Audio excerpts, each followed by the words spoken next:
잘 오셨습니다. 우리 늘 하듯이 하트 제 따라할까요? 하나님, 나의 심장으로 당신 사랑합니다. 자, 옆에 보고요. 아이 컨택하고요. 예수의 심장으로 당신 축복합니다. 반대편 보고요. 예수의 심장으로 당신 축복합니다. 고맙습니다. 우리 이달에 말씀하겠습니다.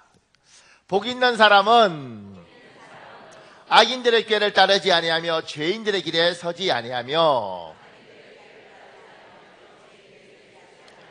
오만한 자들의 자리에 앉지 아니하고 오직 여호와의 율법을 즐거워하여 그의 율법을 주야로 묵상하는도다. 그는 시냇가에 심은 나무가 철을 따라 열매를 맺으며 그 잎사귀가 마르지 아니한 같으니 그가 하는 모든 일이 다 형통하리로다. 시편 1편 1절에서 3절 말씀. 악인의 꾀를 따르지 아니하며 죄인의 길에 서지 않겠습니다. 오만한 자의 자리에 앉지 아니하고 여호와의 말씀을 즐거워하고 주야로 묵상하겠습니다.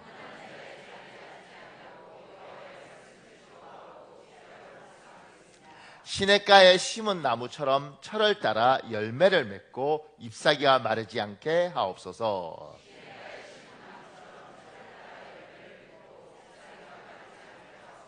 우리가 하는 모든 일이 다 형통하게 하옵소서. 예수님의 이름으로 기도합니다. 아멘. 반드시 여러분의 선포대로 될 줄 믿습니다. 감사합니다. 지금 제가 요한복음 13장 1절과 마태복음 3장 16절에서 17절에 대해서 간단하게 이렇게 설명했습니다. 우리가 섬기는 하나님은 우리처럼 감정을 가지고 계신 분입니다. 그 밑에요. 하나님은 감정을 가지고 계십니다. 우리가 섬기는 하나님은 기쁨도 슬픔도 아픔도 느끼시는 인격적인 하나님이십니다. 오늘 성경 본문에서 하나님의 두 가지 감정이 나옵니다. 하나는 헬라어 사랑하다, 아가파오입니다. 그리고 또 하나는 헬라어 기뻐하다, 유도케오입니다. 하나님의 이 두 가지 감정에 대하여 살펴보려고 합니다. 여러분과 저는 하나님 형상으로 만들었잖아요. 그래서 우리가 감정을 가지고 있는 이유는 뭐냐면 하나님이 감정을 가지고 있기 때문에 그렇습니다. 그러니까 하나님은 기뻐하시기도 하고 슬퍼하시기도 하고 분노하기도 하십니다. 이거 굉장히 중요한 겁니다.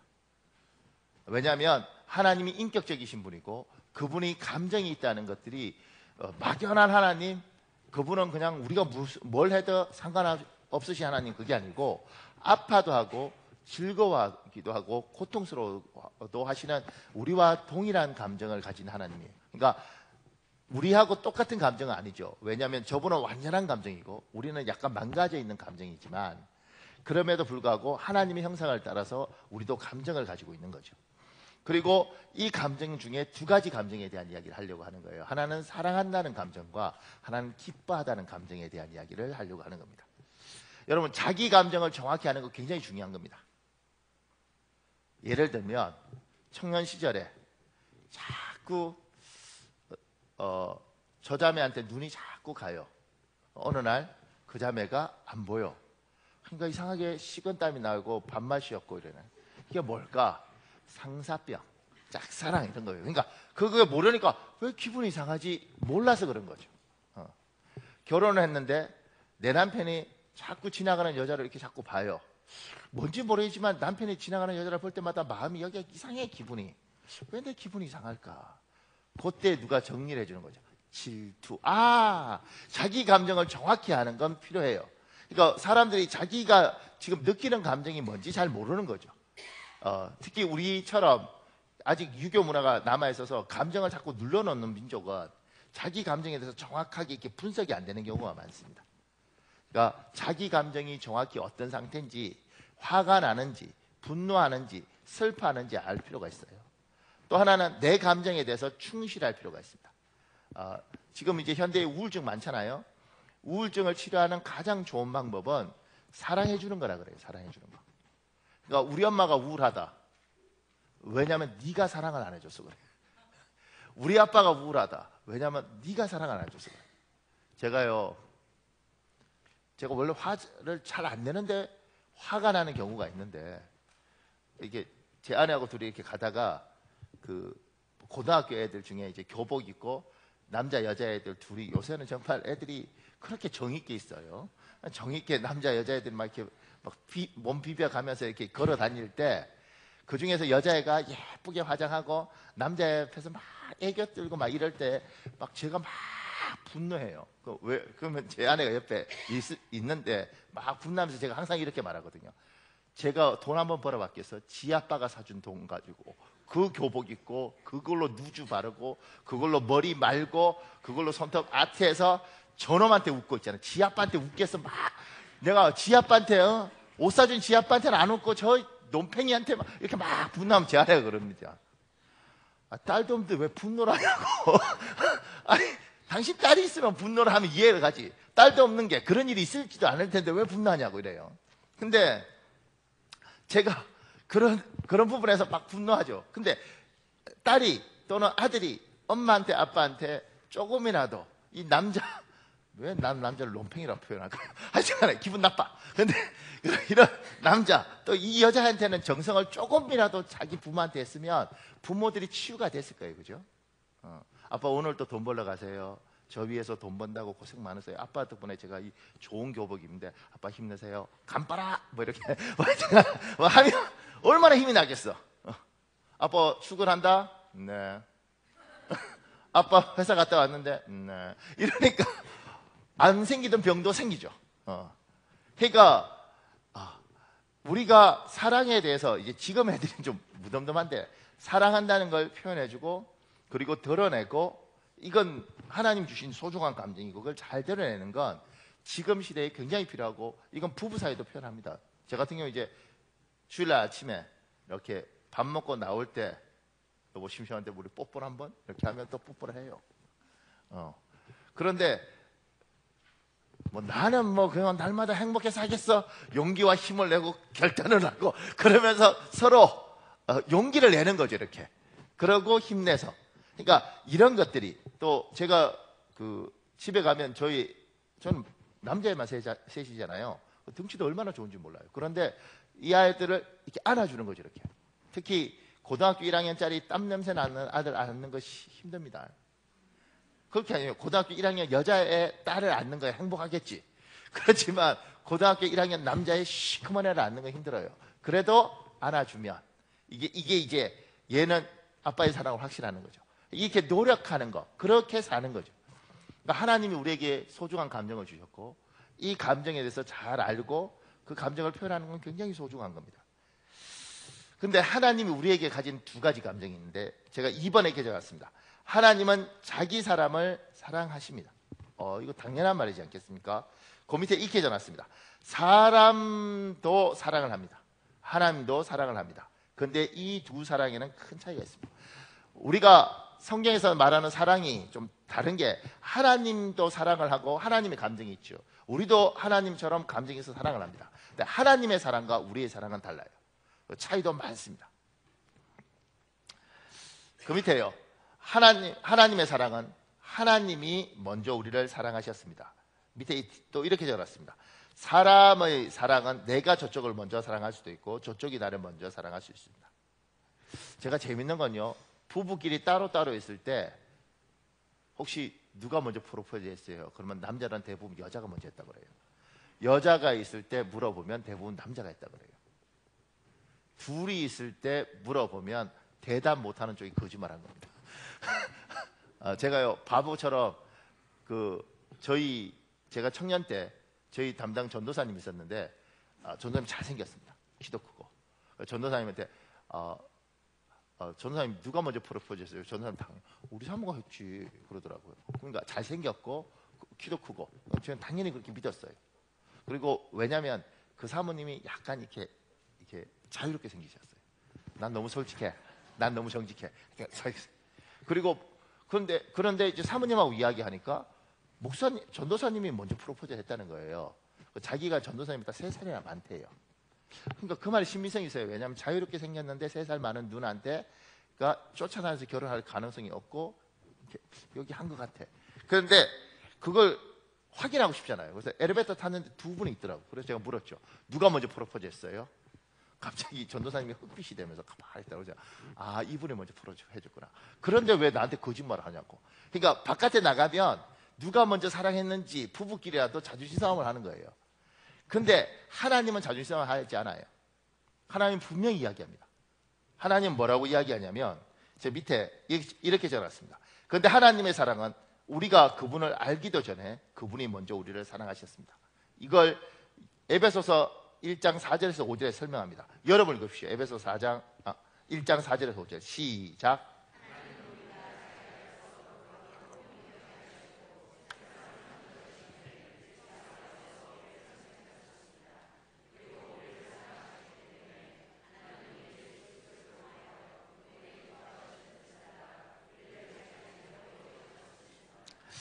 세상을 창조하시기 전에, 이 세상 만들기 전에 하나님 우리를 선택했다는 거예요. 자기 백성으로.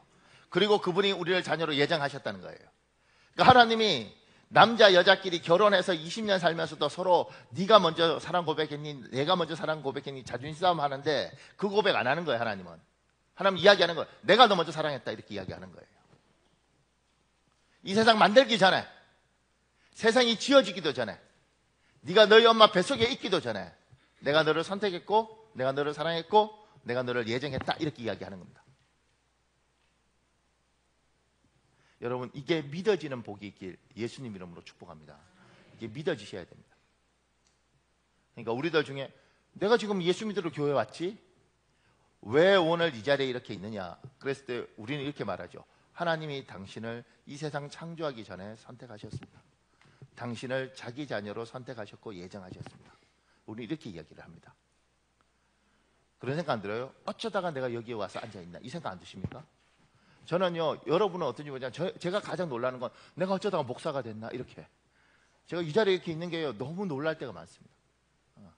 우리 집안에 누구 예수 믿는 사람이 있는 것도 아니고 어쩌다가 내가 목사가 됐을까? 굉장히 놀랍습니다. 참고로 이건 좀 미안한 이야기지만 제가 목사 된다고 할 때 저희 어머니가 그러셨습니다. 제 여동생한테 제 여동생이 있거든요. 너희 오빠가 지랄을 한단다. 여러분은 지금 박현우 목사가 지랄하고 있는 걸 보고 있는 거죠. 그러니까 안 믿는 집안에서 뭐 일가 친척에 누가 하나 뭐 장로가 있든 목사가 있든 그러지 않으면 뭐 안수 집사로 있어도 아무도 안 믿는데 갑자기 서울 가서 예수 믿는다 그러고 그리고 목사 된다 그러니까 얼마나 놀랐겠어요. 자기도 안 믿는 판국에. 여동생이 왼수예요. 자, 그 다음에 이번에 이렇게 전했습니다. 하나님의 사랑. 우리를 향한 하나님의 사랑은 영원히 변하지 않습니다. 이게 의미가 있습니다. 제 밑에 이렇게 적었어요. 사람의 사랑은 조건과 상황에 따라 변합니다. 심지어 나에게 도움이 되지 않으면 언제든지 줘버릴 수 있는 것이 사람의 사랑입니다. 사람의 사랑은요, 변합니다. 바뀌어요. 제가 밑에 이렇게 적었습니다. 그런데 하나님의 사랑은 영원히 변하지 않습니다. 그리고 끝까지 우리를 사랑하십니다. 우리 요한복음 13장 1절 하반절 여러분 읽어볼래요? 시작.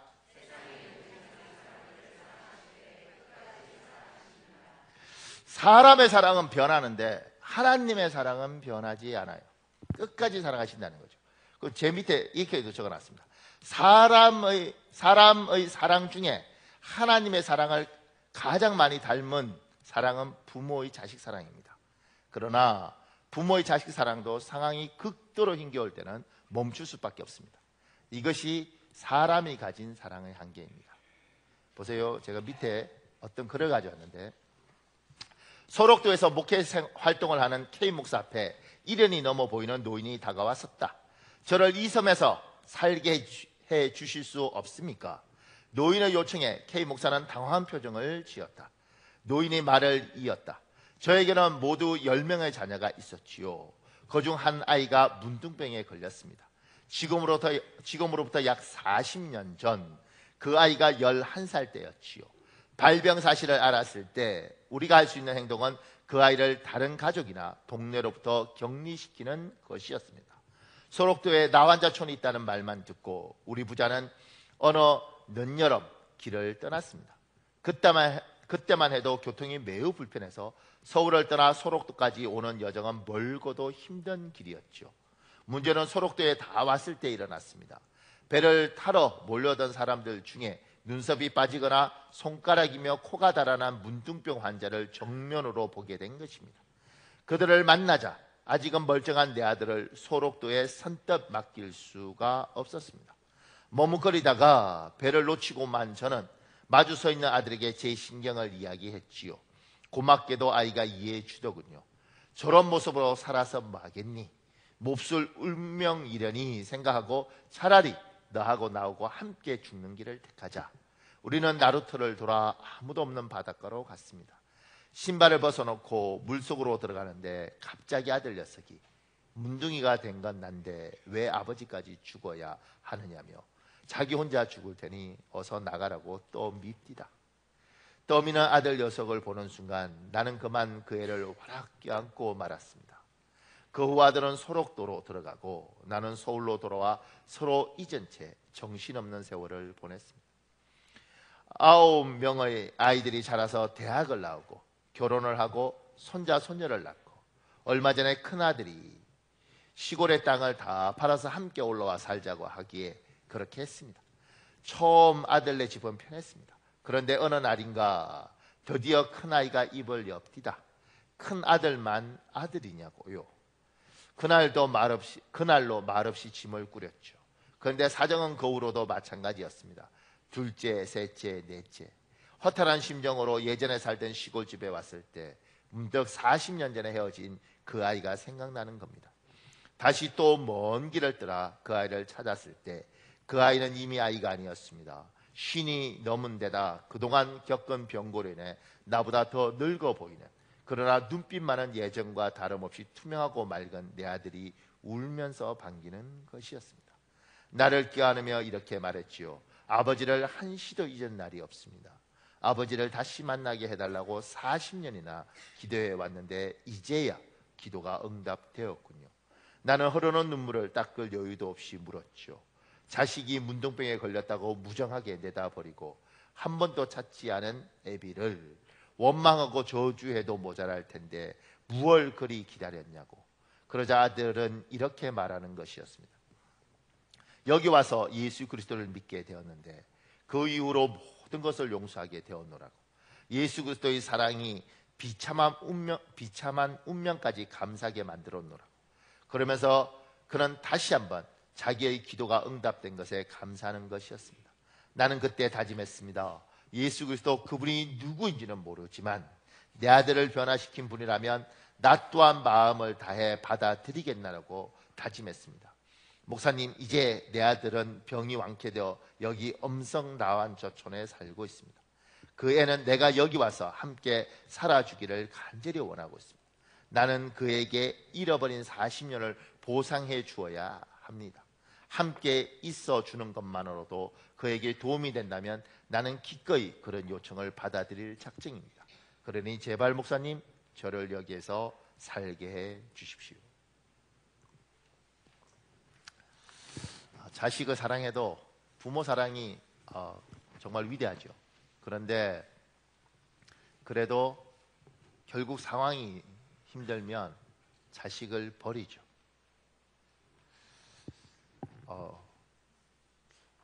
제가 이번에 재밌는 일이 있었는데요. 이번 주간에 제가 휴가였거든요. 그래서 부모님 모시고 제 큰아들은 군대 가 있으니까 둘째, 셋째 데리고 이제 포항에 갔습니다. 그래서 어머님 내려드리고 어떤 목사님 만나러 이제 포항의 구룡포라는 곳에 가는데, 가면서 이제 우리가 그런 농담을 했거든요. 야, 여기 너희 놓아둬 버리고 우리 올라가 버리면 너희 못 찾겠다, 우리 잃어버리겠다, 뭐 이런 농담을 했어요. 그러다가 이제 제가 차 타고 이렇게 이제 가다가 내가 너희 버리면 너희 어떡하지? 이런 이야기를 쓸데없이 왜 그런 생각을 했을까요? 그런 이야기를 하고 싶은 거예요. 근데 이제 고등학교 1학년짜리 둘째한테 하면 아버지가 우리를 왜 버리세요? 이렇게 할 거니까 겁을 줘도 초등학교가 나아갔어서 13살짜리한테 야, 우리 여기서 너 딱 내려놓고 도망가 버리면 어떻게 될까? 버려볼까? 근데요, 아무 말도 안 하는 거예요. 분위기가 굉장히 어둡더라고요. 그때 무슨 생각이 드냐, 이게 우리가 지를 버릴 수 있다고 생각하는구나. 부모 자식 간에 관계가 문제가 있는 거죠. 우리 아버지와 어머니가 나를 버릴 수 있다. 아니 웃자고 한 말에 여러분 왜 이렇게 시간이 그러니까 애 입장에서 아빠가 나를 어떻게 봐 버려 이래야 될 텐데 너희 여기 놓고 갈까? 막내 너 여기 버린다? 이런 때 가만히 있는 게 애가 불안해 떠는 것 같아요. 이거 그래서 둘째한테 둘째 너 여기 우리 버리고 갈까? 얘도 조용한 거예요. 갑자기 우리가 얘들한테 사랑을 신뢰를 못 준 거지. 그리고 얘들이 우리가 부모임에도 불구하고 우리가 자기들 버릴 수 있다고 생각하는가 보다 이 생각 드니까 갑자기 이거 우리가 지금까지 교육을 제대로 시켰나 이 생각이 들더라고요. 그래서 이대로 두면 안 될 것 같아서 제가 그랬죠. 야 우리가 지금까지 너희 태어나서 둘째 너 17살까지 막내 너 13살까지 우리가 먹이고 입힌 게 얼만데 너희가 우리가 들여간 돈이 엄청난데 그거 다 갚기 전엔 절대 못 버려. 너희는 하여튼간에 다 갖고 죽어야 돼. 뭐 이렇게 했어요. 그래서 제가 하나님 앞에 아이고 하나님 참 제가 순발력이 있네요. 뭐 이러고 그랬는데 그러면서 이제 그거 1달러 떼고 운전하고 가는데 무슨 생각이 드냐면 왜 얘들이 아무 말도 하지 않았을까 이 생각이 드는 거예요. 그리고 얘들이 왜 심각하게 우리 부모가 나를 버릴 수 있다고 생각했을까? 만약 걔들이 전교 1등이었으면 아빠 나 버려요? 내가 전교 1등이에요. 아니 전교 1등 버리면 안 되지. 아빠 저 버려요? 제 얼굴 보세요. 탤런트하고 난리예요. 제가 대리석 조각 깎아놓은 것처럼 생겼죠. 이렇게 했으면 공부도 그 시기에 인물도 두리뭉실해. 뭐 얘들이 어쩌면 우리가 엄마 아빠한테 뭔가 만족감을 못 주고 이 사람들이 우리를 버려도 우리가 할 말이 없다. 뭐 이런 아주 성숙한 자세를 가지고 있는 겁니다. 그러니까 가만히 있는 거죠. 제가 운전하면서 계속 그 생각했어요. 우리가 얘들을 무조건 사랑하고 네가 무슨 일이 있어도 우리 너를 안 버린다. 이걸 얘들이 못 가진 가장 큰 이유는 얘들 스스로가 자기들이 부모한테 그렇게 도움이 되거나 그렇게 가치가 있다고 생각하지 않는가 보구나. 스스로 자존감이 별로 높지 않고 우리는 버림받아도 할 말이 없겠구나. 이 생각을 하는 것 같다는 생각이 들더라고요. 근데 이제 그걸 이번 주에 있으면서 제가 설교를 준비하면서 그 생각이 들더라고요. 여러분들은 어떠세요? 하나님이 나를 버릴 수 있다? 저는 절대 하나님 저를 안 버린다고 생각합니다. 근데 그 사람은요 3번 만에 손 내릴 수 있습니다. 진짜요? 저는 하나님이 저를 안 버렸을 텐데 정말요? 제 같은 경우도 이럴 수 있죠. 저는 하나님이 저를 안 버린다고 생각합니다. 목사님한테 하나님 투자한 만큼 다른 목사님한테 투자했으면 영혼들 엄청 구원했습니다. 하나님이 정말 안 갖다 버리겠습니까? 버릴 것 같기도 한데 이렇게 가는 거예요. 인간이라는 것은 자기의가 있어서 내가 뭔가를 해냈고 내가 뭐가 대단한 게 있으면 당당합니다. 근데 내가 별로 가치가 없다고 생각하고 내가 뭔가를 이렇게 볼 게 없다고 생각하면 인간은 항상 자존감이 떨어지고 불안에 떨죠. 그래서 하나님이 우리를 먼저 사랑하셔도 어떤 생각이 드냐면 하나님이 나한테 만족하실까? 하나님이 나보다는 차라리 저 사람을 선택하지 않을까? 저 사람이 더 똑똑하고 더 잘생겼는데 왜 하나님이 굳이 나한테 목숨을 걸 필요가 있을까? 이런 생각이 우리한테 들어올 수 있죠. 제가 이렇게 적어놨습니다. 밑에 하나님의 사랑이 변하지 않습니다. 그것은 하나님의 성품 때문에 그렇습니다. 우리 디모데후서 2장 13절에 있습니다. 여러분 읽어볼래요? 디모데후서 2장 13절 시작.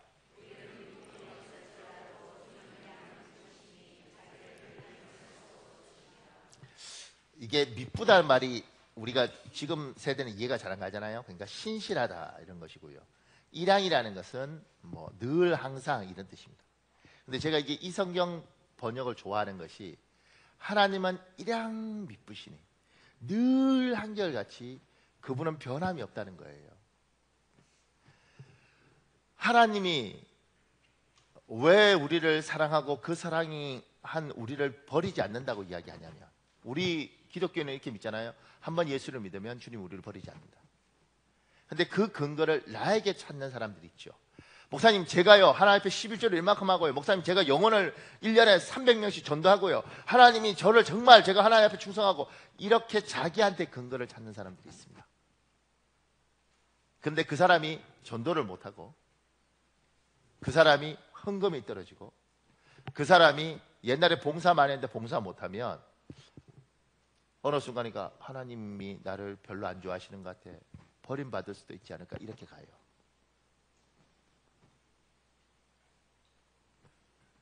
그래서 이단은 득세하는 이유가 뭐냐면, 이단은 이 부분에 대해서 요구하는 거예요. 그러니까 충성하라고, 그러니까 속았다 바치라고, 그런 이야기를 하는 사람들이 있어요. 아들 축복받고 싶어요? 속았다 바치세요. 이렇게. 그건 교회가 아니고 그건 100% 이단입니다. 이단까지 안 갔더라도 하여튼 그 동네하고 놀면 안 돼요.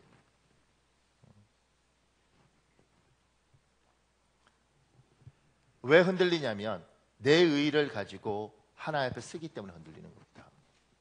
우리의 구원은 내가 창조되기 전에 저분이 나를 선택하셨어요. 그런데 그분은 또 일양 미쁘셔. 그래서 그분 속성상 한 번 선택하실 때 뭐가 예뻐서 선택했는지, 어디가 좋아서 선택했는지 모르지만, 그분이 나를 선택하실 때 그분 나름대로 생각이 있고, 이분은 일양 미쁘신 분이라서 한 번 선택하면 그 사랑은 변하지 않는다는 거죠. 바뀌지 않는다는 거죠.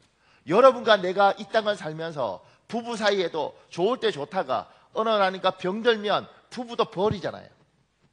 내 부모도 어느 날 병들고 돈 안 되면 갖다 버리는 거잖아요. 우리의 사랑은 늘 변하는 사랑이고, 우리의 사랑은 지키려고 노력하다가 너무 힘들면 갖다 버리는 사랑이 인간의 사랑이니까, 하나님의 사랑도 그런 줄 알아요.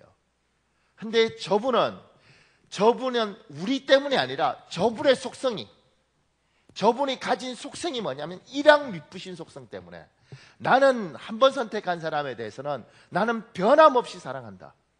네가 잘나서 선택한 것이 아니라 내가 선택했기 때문에 그 선택에 대해서 나는 끝까지 책임진다. 이게 하나님의 속성입니다. 그래서 우리가 부족하더라도, 우리가 모자라더라도 하나님은 우리를 버리지 않는 거예요. 때로는 예수 잘 믿다가 나가서 뻘짓하고 이상한 짓하고 엉뚱한 짓하고 뭐 세상에 저딴 놈이 다 있나, 그럼에도 불구하고 하나님은 버리지 않는다는 거예요. 제가 밑에 이렇게 적어놨습니다. 심지어 우리가 하나님을 배신해도 하나님 우리를 배신하지 않으십니다. 그리고 끝까지 변함없이 우리를 사랑하십니다. 호세아서 3장 1절에 있습니다. 여러분 읽어볼래요? 시작.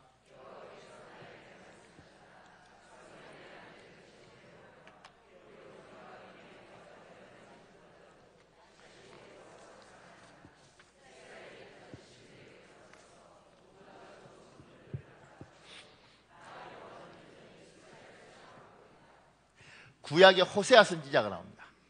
호세아 선지자가, 이 호세아 선지자가 고민한 부인을 데려와요.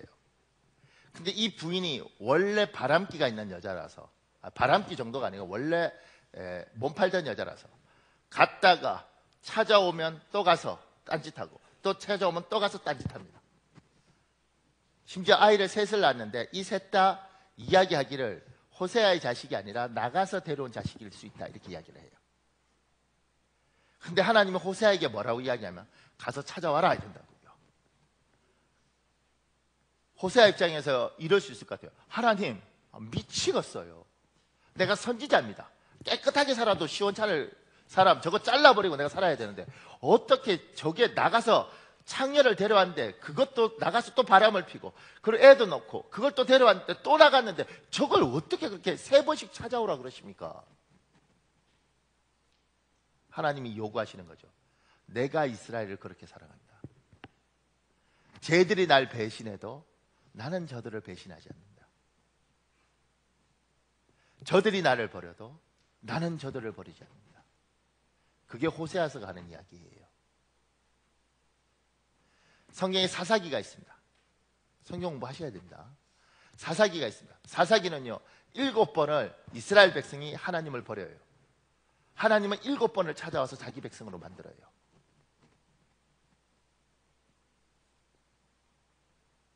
잊지 마십시오. 하나님이 여러분이 하나님을 사랑하기 전에 하나님이 여러분을 선택했고, 여러분이 무슨 뻘짓을 하든지 간에 그분은 여러분 때문에 아니라 그분의 속성, 일양 미쁘신 속성 때문에 자기 백성을 버리지 않습니다. 심지어 하나님 앞에 등을 돌리고 배신한 백성도 하나님은 찾으십니다. 우리들 중에 굉장히 의로운 사람은 이럴 수 있습니다. 목사님, 하나님을 배신하면 하나님이 그거 내두시겠습니까?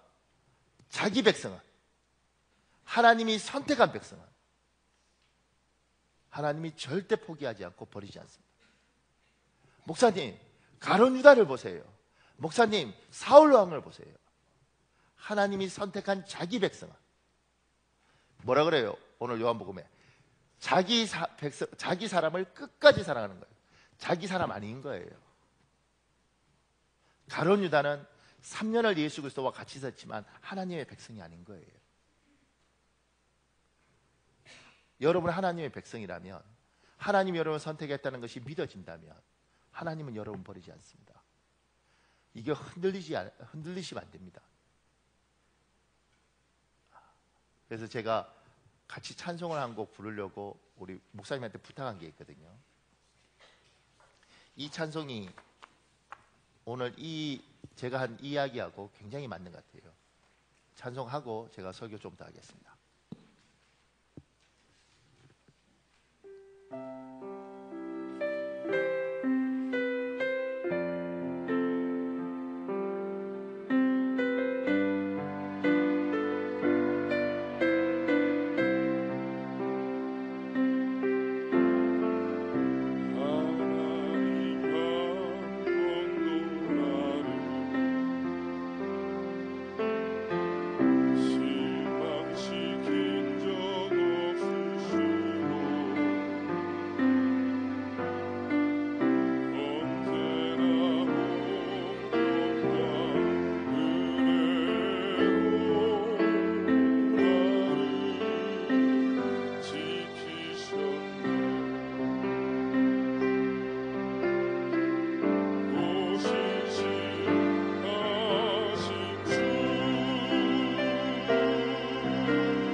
우리 엄마 한번 더 할까요? 오 신실하신 주,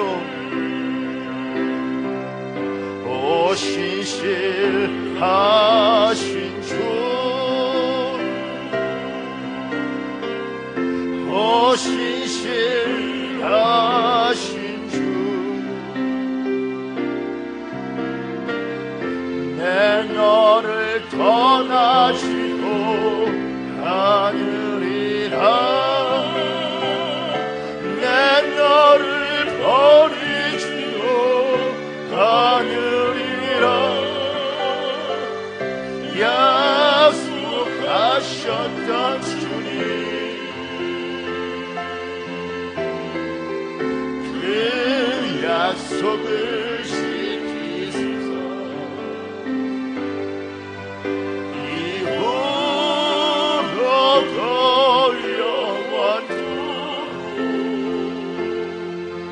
너를 지키시다 마시오니. 아멘. 이 신실이, 오 신실하신 주, 오 미쁘신 주, 미쁘신 주께서 이랑 미쁘셔서 우리를 안 버리는 겁니다. 그러니까 제가 믿음이 연약할 때 늘 젊은 날 죄가 얼마나 많겠어요. 지금 청년들도 얼마나 죄가 많겠어요. 그리고 지금 이 세대는 죄가 황황하는 시대라서 얼마나 여러분이 이 바깥에 나가서 죄를 많이 짓겠어요. 그때마다 사단이 흔들죠. 너 같은 게 구원받을 수 있어? 네가 그래도 뻔뻔스럽게 예배를 나가? 하나님이 너 볼 때마다 정말 구토를 일으킬 거야. 그때 주는 일양 미쁘시니 나는 원래 이래. 나는 원래 이래. 하나님이 나를 목사로 만들었지만 나는 원래 이렇고, 하나님이 나를 장로나 권사로 만드시지만 나는 원래 이래. 그리고 그분이 나를 버리지 않는 건 내가 괜찮아서 안 버리는 것이 아니라 그분의 성품이 일양 미쁘셔서, 그래서 창세전에 세상 만들기 전에 나를 선택한 걸 안 바꾸시는 거예요. 나의 구원은 그분에게 있는 거지 나에게 있는 게 아니야. 그럼 이제 이렇게 질문하셨어요. 목사님, 그럼 저 나쁜 놈은요? 목사님, 제가 어떤 목사님인데 진짜 그 목사님은 나쁜 놈이에요. 목사님, 제가 어떤 장로님 봤는데, 권사님 봤는데 진짜 나쁜 놈이에요. 그 놈이 천국 가는 건 말이 안 되잖아요. 하나님은 그런 놈도 사랑하시나요? 그렇게 나쁜 놈도 사랑하시나요? 사랑하죠. 저는 그 하나님 이해가 안 가요. 그렇게 나쁜 놈을 사랑하는 걸 어떻게 하나님 사랑하십니다. 근데 여러분이 이제 아셔야 될 게 있죠. 예수님께서 세례받고 올라오실 때 이는 내 사랑하는 사람이요 이는 내 기뻐하는 자라. 사랑과 기쁨을 주님은 둘 다 받으셨어요. 이걸 구분해야 되는 거예요. 제가 밑에 있게 적어놨습니다. 3번에 하나님이 사랑하는 사람 중에 하나님이 기뻐하는 사람이 있습니다. 반대로요, 안 기뻐하는 사람이 있어요. 그 밑에요, 우리가 하나님이 우리를 사랑하십니다. 그러나 하나님이 우리 모두를 기뻐하시는 것은 아닙니다.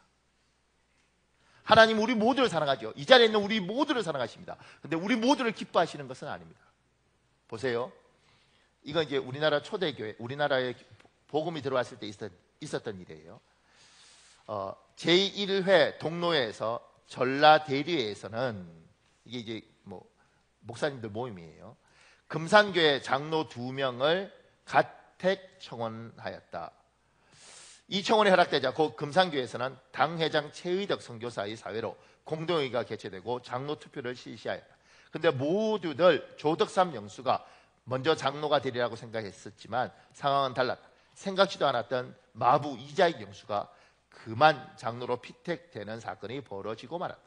지주 조덕삼 영수는 발표하는 그 자리에서 발언권을 얻고 교인들에게 인사를 하였다. 우리 금산교회 교인들은 참으로 훌륭한 일을 해냈습니다. 저희 집에서 일하고 있는 이자익 영수는 저보다 신앙의 열의가 대단합니다. 대단히 감사합니다. 이 말을 들은 금산교회 교인들은 조덕삼 영수에게 큰 박수를 보내었다. 얼마나 아름다운 장면인가. 그리스도 안에서 높고 낮음이 없으며 있는 자와 없는 자가 다 함께 어울려 사는 그 자체가 신앙 공동체임을 확실하게 배웠던 조덕삼 영수의 태도는 한국교회에 큰 충격을 던져주었다. 사실 1893년에 설립되었던 서울 승동교회에서는 백정 출신인 박성춘 집사가 먼저 장로로 선출되었다 하여 양반들이 승동교회를 이탈하여 앙동교회를 설립하였다. 또 서울 연동교회는 1894년 갑바치들이 모여 예배를 드렸는데 이 교회에서도 갑바치 출신 고찬익 집사가 먼저 장로로 선출되었다 하여 양반들이 이탈하여 종묘 근방에 표동교회를 설립한 역사가 있었다. 이러한 사건을 바라볼 때 금산교회 교인들도 훌륭하고 조덕삼 영수는 더 훌륭하였다. 여기에 대한 설명이 조금 필요한데요. 이제 우리나라에 복음이 들어왔잖아요. 복음이 들어왔던 그 1800년대, 1900년 초에는 신분이 명확하지 않습니까? 양반 있고 종놈이 있는 거예요.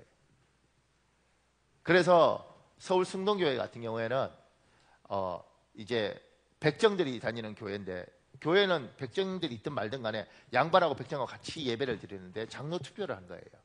근데 그 당시에 이제 장로는 교회에서 가장 어른이고 몇 명 뽑지도 않아요. 그러니까 굉장히 귀한 자리였으니까 양반이 장로가 돼야 된다고 생각하는 거예요. 근데 이제 이건 공평하게 투표를 한 거니까 백정이 장로가 되고 양반이 떨어진 거죠. 그러니까 양반들이 아니 백정놈이 장로를 해, 우리가 이런 교회 어떻게 다녀? 그리고 이 사람들이 양반들이 나가서 안국동에 안동교회를 만든 거예요. 그 교회가 이렇게 갈라진 거죠. 그 다음에 갑바치들이 모여 있었는, 옛날 이제 신발 만들던 천민이잖아요. 그들이 있었는데 그들하고 양반들하고 같이 예배 드리다가 갑바치가 장로가 되고 양반이 떨어져 버리니까 이 양반들이 아니 저런 천민이 장로해? 그리고 나가서 교회를 세운 거예요. 한국교회에 이런 역사들이 있었던 거죠. 근데 지금 이 금산교회는 어떻게 된 거냐면 이자익이라는 경상도에 살던 사람이 먹을 게 없어요. 돌고 가서 전라도 김제에 먹을 것이 있다 그래서 김제로 간 거죠. 그래서 금산에 가서 이 조덕삼이라는 사람 밑에 종놈이 됩니다. 그리고 조덕삼이 예수를 믿으면서 이자익이 종놈이니까 같이 교회를 간 거죠. 그래서 같이 예수를 믿었는데 이자익이 너무 열심히 믿는 거예요. 그래서 나중에 둘 다 영수가 되고 안수집사 이런 거, 그리고 나중에 장로가 될 때 투표를 했는데 이 조덕삼이 지주가 떨어지고 종놈이 된 거예요. 그러니까 교회에서는 옛날에는 우리나라 유교 문화가 있으니까 장로님 그리고 이 양반이 종놈한테 인사를 하고, 그리고 집에 가면 여기는 양반이고 장로지만 종놈이니까 섬기고 이렇게 된 거죠. 그러니까 그때 조덕삼 장로가 떨어졌을 때 사람들이 무슨 생각이냐면 교회 또 깨지는구나, 나가서 이 장로가 돈 많으니까 또 교회 세우는 갑다 이렇게 생각했는데 고개를 숙이고 그대로 있는 거예요. 하나님이 승동교회든 묘동교회든 교회 안동교회든 다 사랑했겠죠. 하나님의 교회를 하나님 왜 안 사랑했겠어요? 근데 어떤 교회는 하나님 기뻐하고 어떤 교회는 하나님 마음 아파하는 거예요. 이 자리에서도 하나님이 우리 모두를 사랑하시죠. 그분이 창세전에 우리를 선택하시고 일양 미쁘셔서 우리 모두를 사랑해요. 근데 누구를 보면 마음이 너무 아픈 거야. 얘야, 왜 너는 내가 너를 사랑하는데 너무 마음이 아프다. 그렇게 판단하고 그렇게 결정하고 그렇게 뱉으면 안 된다, 얘야. 하나님이 그렇게 이야기를 하시는 거죠. 얘야, 그렇게 결정하면 너무 많은 사람들이 아프지 않냐. 얘야, 네가 아버지인데 그렇게 선택하면 애들이 너무 고통스럽단다. 하나님 그렇게 말을 하시는 거죠. 사랑하죠. 내가 너를 사랑한다. 그런데 기쁘진 않아. 이런 거 겪어보셨어요? 아들을 사랑해요. 근데 통지표를 받아왔는데 32등이야. 전교 등수가 아니고 반등수야. 반에 몇 명이냐니까 34명이래. 우리 집 말고 제 아는 어떤 가슴 아픈 목사예요. 그리고 그걸 받아보고 있을 때 아들 사랑하죠. 성적표를 보니까 기쁘지가 않아. 더 기쁘지 않은 것은 이렇게 말하는 거죠. 제대 둘 있어요. 이렇게 말할 때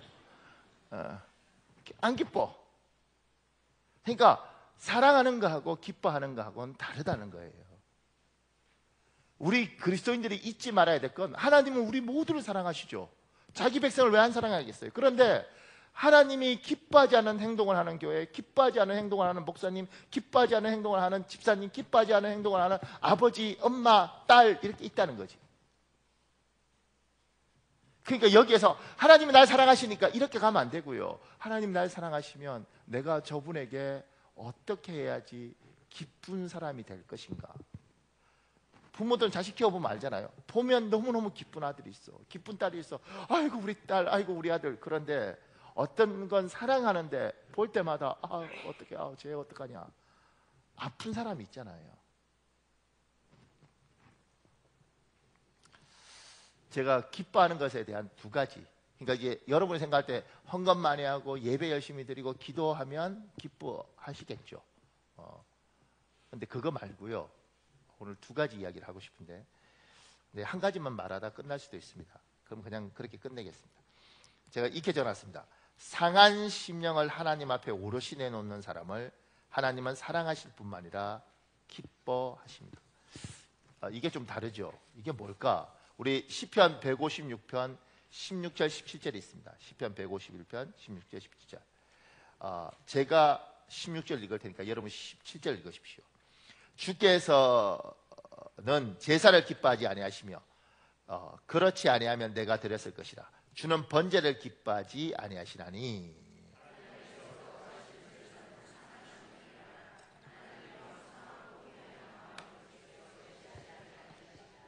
하나님은 제사를 기뻐하지 않고 번제를 기뻐하지 않는다는 거예요. 하나님이 기뻐하는 뭐가 있는데 그게 뭐냐면 하나님이 구하시는 제사는 상한 심령이라는 거예요. 여러분과 제가 이 땅 살아가면서 사람은요, 이 마음이 보이지 않아서 그렇지 병듭니다. 아픕니다. 그리고 마음을 그대로 놔두면요, 제가 이렇게 전했습니다. 상한 심령을 그대로 간직하고 있으면 마음의 병에서 몸의 병으로 전이됩니다. 우리 잠언 17장 22절에 있습니다. 여러분 읽으십시오. 시작.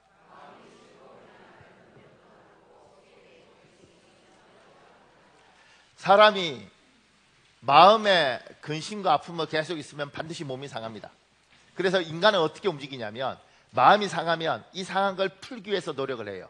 그러니까 우리 몸이 자동적으로 이렇게 반응하는 거죠. 그래서 마음이 상하면 제가 보니까 가장 먼저 푸는 게 뭐냐면 입으로 풀더라고요.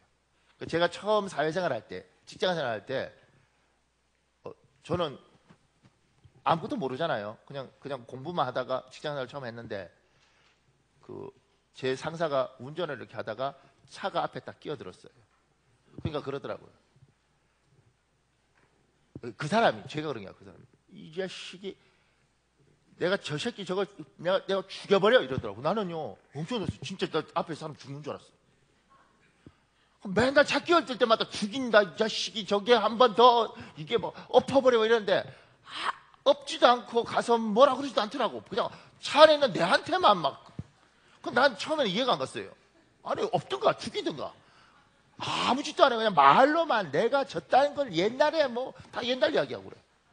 그래서 처음엔 몰랐는데 나중에 보니까 저 사람들이 이게 오니까 입으로 풀더라는 거예요. 그러니까 입으로 뭐 죽이고 살리고, 그리고 실제로 그 앞에 가면 가만히 있어요.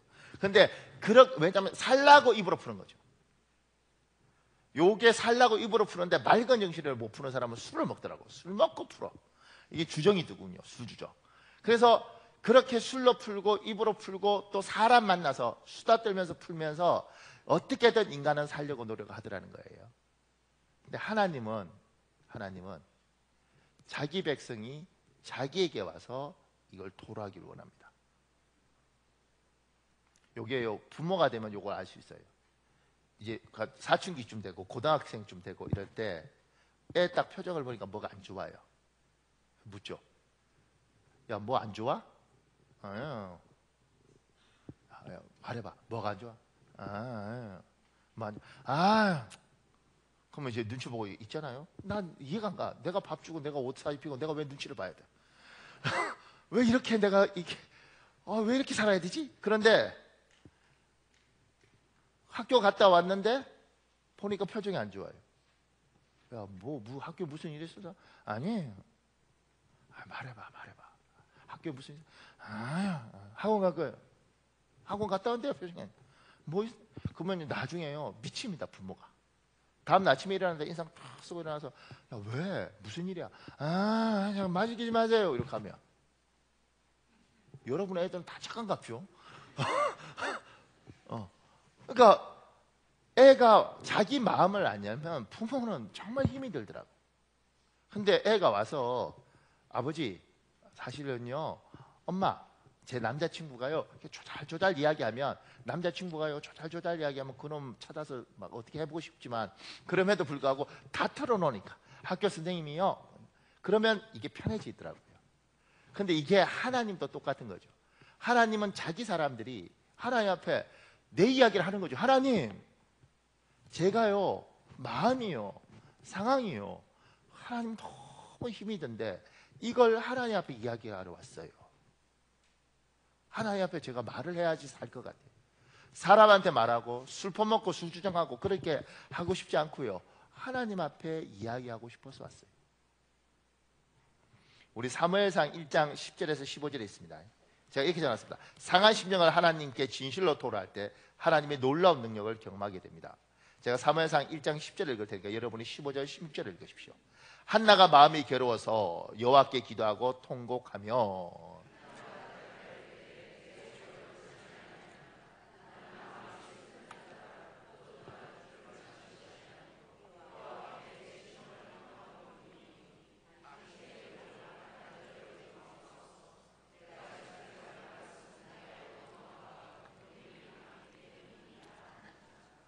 한나는 하나님 앞에 자기 걸 다 꺼내서 토로했어요.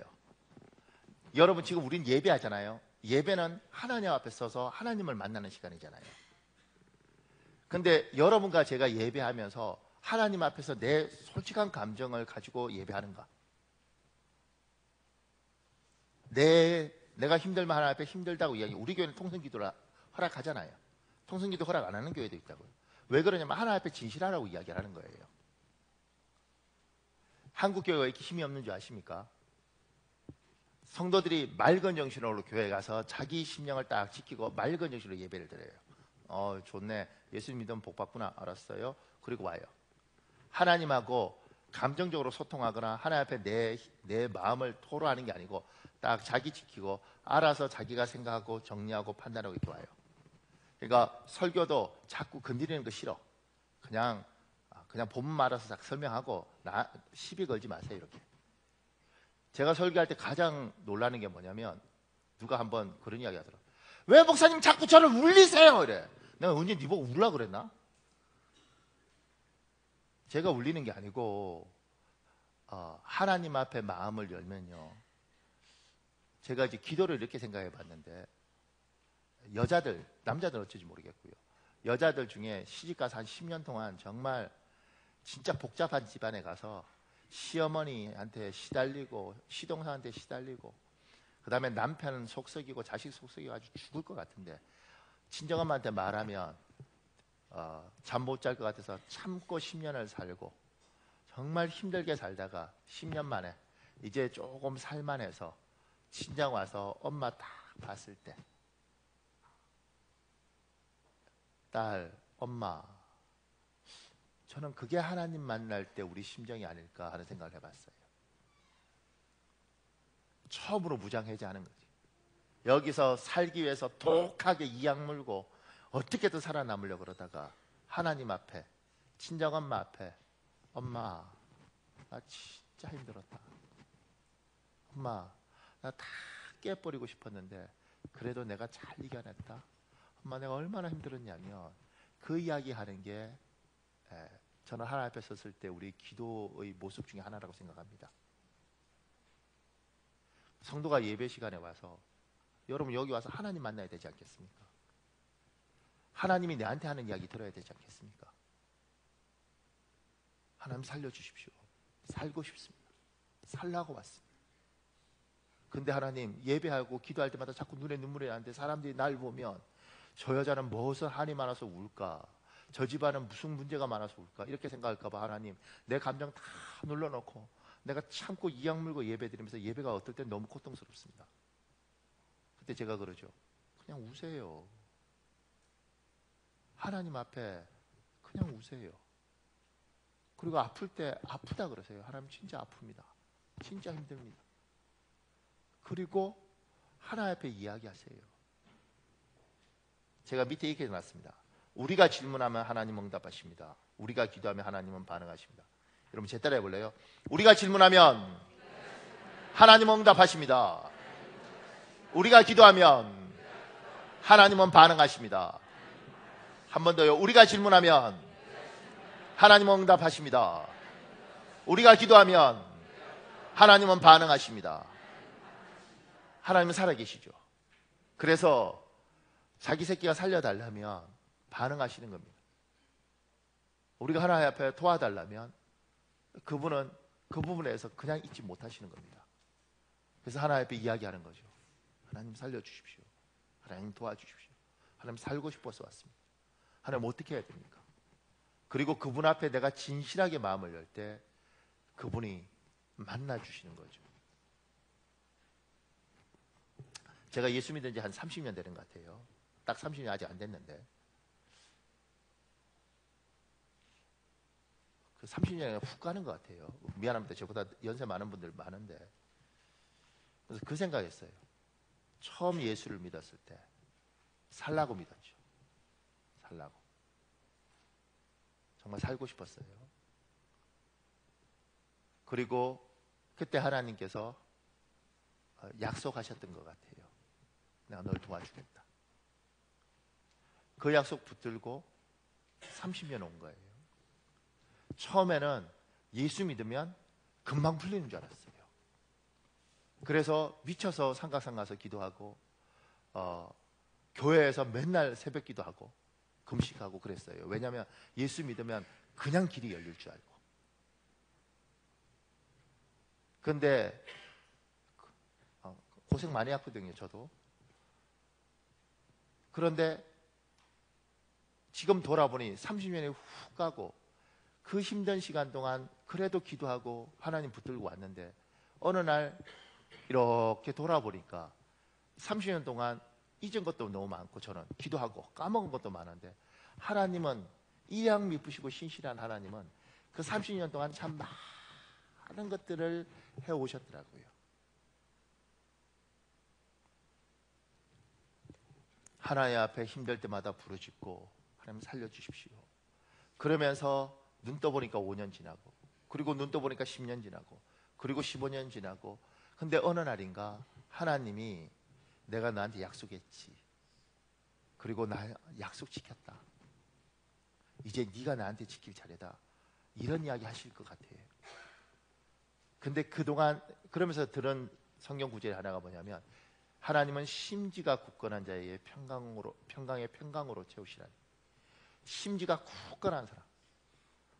한 3년 예수 믿다가 에이씨 믿어 별거 없네.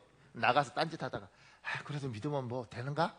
아이씨 그렇게 왔다 갔다 하는 인생 말고 하나님 붙들고 내가 당신 신뢰합니다. 당신은 일양 미쁘시니까 내 연약하지만 하나님 내가 하나님 앞에 내 심령을 토로하면서 내가 이 힘든 세상 하나님 붙들고 가겠습니다. 하나님이 나를 불쌍히 여기신다는 그 약속 때로는 목사의 설교를 통해서 때로는 이렇게 외우는 말씀을 통해서 내 가슴 깊이 정말 잘 박힌 목처럼 딱 들어온 그 말씀 붙들고 하나님 응답이라고 믿고 하나님 내가 30년을 하나님 붙들면서 아무리 힘들어도 기도하고 아무리 어려워도 예배하고 그러면서 하나님 내가 살려달라고 왔습니다. 그렇게 왔을 때 어느 날인가 미량 미쁘신 하나님께서 많은 걸 그래 이제 내가 네가 너에게 약속했던 걸 이만큼 이루어줬지 않냐. 이제 네가 갚을 차례다. 그렇게 말하는 것들이 오는 거죠. 그래서 하나님 앞에 가장 먼저 마음을 열고 하나님 앞에 토로하셔야 됩니다. 우리 교회 오면 어떤 성도들이 참 재밌는 게 아니 이 교회는 왜 뒤에 휴지가 저렇게 많아요? 저 곽티슈가 9년째 우리 교회 곽티슈 많이 삽니다. 참고로 2통 이상 쓴 사람은 1통씩은 사나. 그러니까 그렇게 울면서 왔지요. 그리고 그렇게 울면서 기도하지 않았으면 버텼을까? 그리고 그 힘든 시간들을 기도했을 때 하나님이 과연 나를 실망시킨 적이 있던가?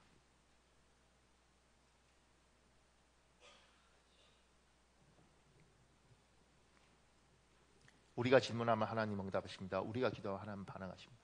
여러분 아무리 힘들어도 하나님 붙들고 승리하시기를 예수님 이름으로 축복합니다. 제가 이번에 고향 갔다가 구룡포라는 곳에 담임 목사로 청빙받아간 목사를 만났어요. 제하고 이제 저보다 나이 몇 살 좀 어린데, 제가 시골 교회잖아요. 가서 이렇게 보니까 그 친구가, 그 목사님이, 목사님 제가 부임했을 때, 청빙받아서 왔을 때 성도가 20명이래. 20명인데 3년 목회하니까 17명이 나갔대. 근데 그럼 3명이 있어야 되잖아요. 그런데 17명이 어제 들어와서 다시 20명이 됐대. 그러면서 뭐라고 이야기하냐면, 목사님 80대가 2명이고요, 70대가 3명이고요, 60대가 1명이고요, 그 다음에 2사람이 정신질환이래, 성도 중에. 그리고 1사람이 알코올 중독이래. 제가 이렇게 목사님들 만나면, 목사님 요렇게 이렇게 하는데, 그 친구하고 만나서 가만히 들으면서 아이고 주여, 어떻게, 아무 생각이 없더라고요. 마음속에 이런 생각이 그냥 들었어요. 주께서 제발 너희 둘이 목회 바꿔라, 이것만 안 하세요. 너무 무섭더라. 그냥 아니 여기서 어떻게. 근데 이제 그런 분들 보면서 그런 생각하는 거죠. 근데 또 재밌는 건, 제 아내가 분위기 파악 못하고, 목사님은 여기서 어떻게 견딜까 이러는데, 저희 아내는 하나님이 감당하실 만하니까 보내셨겠죠 이러더라. 염장하시는 거예요. 근데 지금 돌아보면, 제가 그 목사님한테, 목사님 우리 같이 기도합시다, 그렇게 기도하면서 목사님 10년 가고 20년 가면 하나님이 일하실 겁니다, 그렇게 멋있게 말할 걸 제대로 못했어. 여러분에게 말하고 싶죠. 힘들어도 여러분 하나님 앞에 와서 심령을 토로하고, 사람들한테는 속여도 괜찮은데 하나님 앞에서만큼은 진실을 이야기하고, 하나님 살고 싶습니다, 도와주십시오. 그게 하나님이 기뻐하시는 겁니다. 사춘기 자식이 가슴을 열고 부모한테 대화하자는 것처럼, 그렇게 5년, 그렇게 10년 울면서 가는 거예요. 어느 날 보면 일양 미쁘신 주께서 참 많은 것을 여러분에게 베푸실 줄 믿습니다. 우리 이 시간에 한 6, 7분 기도할래요? 이 시간에 주여 한번 간절히 부르짖고요. 일양 미쁘신 하나님, 하나님이 창세전에 날 선택했고 날 사랑한 걸 믿습니다. 아버지 하나님, 그 하나님 앞에 내가 이제 심정을, 가슴을 열고 하나님 앞에 나오겠습니다.